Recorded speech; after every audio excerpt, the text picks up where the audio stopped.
In the rolling hills of the countryside, where the morning mist clung to the fields like a gentle blanket, lived old farmer Thomas and his 14-year-old son, James.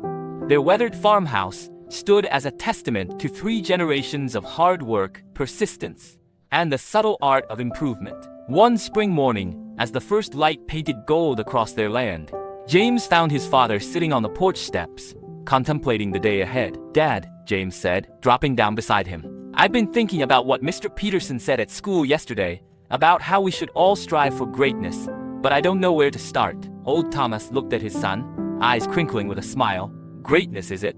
Well, let me show you something." They walked together toward the eastern field where last year's harvest had been disappointingly small. "See this soil?" Thomas knelt down, picking up a handful and letting it sift through his fingers. "Last fall, I added just 1 small bucket of compost to each row, every week. Nothing dramatic, just a little, consistently." James frowned. "That doesn't seem like much." "It wasn't," Thomas agreed. "But look now."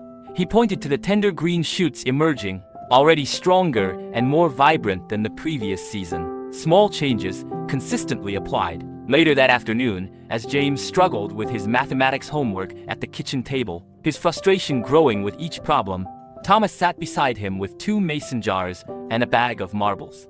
"Every time you solve a problem, put 1 marble in this jar," Thomas said, placing the empty jar before his son. "What's the point?" James asked. "Just try it." Reluctantly, James worked through the first problem, then dropped a marble in with a satisfying clink. Then another, and another. After an hour, the jar held 15 marbles, tangible proof of his progress. "Tomorrow," Thomas said, "you'll add more." The jar fills 1 marble at a time. In the barn the following weekend, Thomas showed James their old tractor, which had once been on the verge of becoming scrap metal. "This machine was nearly dead 5 years ago," Thomas explained. "But I didn't replace it all at once. Couldn't afford to. Instead, I fixed 1 small thing each month. A filter here, a belt there, some oil and grease weekly. Now look at her, runs better than tractors half her age." As summer approached, Thomas woke James before dawn. "Today, we plant the garden differently." Instead of their usual haphazard approach, Thomas had James help him mark precise rows, test the soil in different areas, and plant according to what would grow best where. "This takes longer," James complained, as the sun climbed higher. "Yes," Thomas agreed, wiping sweat from his brow. "But small improvements compound. You'll see." And indeed, by midsummer, their vegetable garden yielded more than ever before. The family had plenty to eat, enough to share with neighbors, and extra to sell at the weekend market. One evening, as a thunderstorm rolled across the hills, they sat by lamplight in the living room. Thomas pulled out an old journal from the bookshelf. "This was your grandfather's," Thomas said, opening the worn leather cover. He wrote down 1 thing he learned each day. Just 1 small observation. James leafed through the pages, filled with his grandfather's neat handwriting, daily notes about weather patterns, soil conditions, animal behavior, and occasional philosophical musings. "He never had formal education past 8th grade," Thomas continued, "but he became one of the wisest farmers in the county. 1 day, 1 lesson at a time." That night, Thomas gave James a new notebook. "Start your own," he suggested. Fall arrived with its golden hues and crisp mornings. The harvest was plentiful, their best in years. As they loaded the last crates onto their truck for market, James noticed how much easier the work felt than it had in spring. "I'm stronger," he realized aloud. Thomas nodded.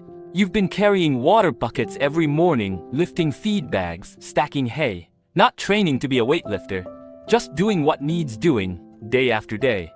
The strength comes." At the market, James observed how his father interacted with customers, asking about their families, remembering their preferences, offering a recipe with each sale. Their produce sold out by noon. "How do you know what to say to everyone?" James asked on the drive home. "I don't always," Thomas admitted. "But each conversation teaches me something small about connecting with people. I just try to be a little better at it each time." As winter settled in and the farm grew quiet under a blanket of snow, James found himself reflecting on the year's lessons while repairing fence posts in the barn. "Dad," he said as Thomas handed him another nail, "I think I understand now. It's not about doing something amazing all at once." Thomas smiled. "What is it about then?" "It's about getting 1% better each day. Improving little things until they add up to something big." Thomas clasped his son's shoulder. "That's the secret most people miss. They want the harvest without planting the seeds. They want the strength without carrying the load. Real improvement happens in small moments nobody notices. James nodded thoughtfully. Like how we fixed that leaking roof one shingle at a time. Exactly, Thomas said.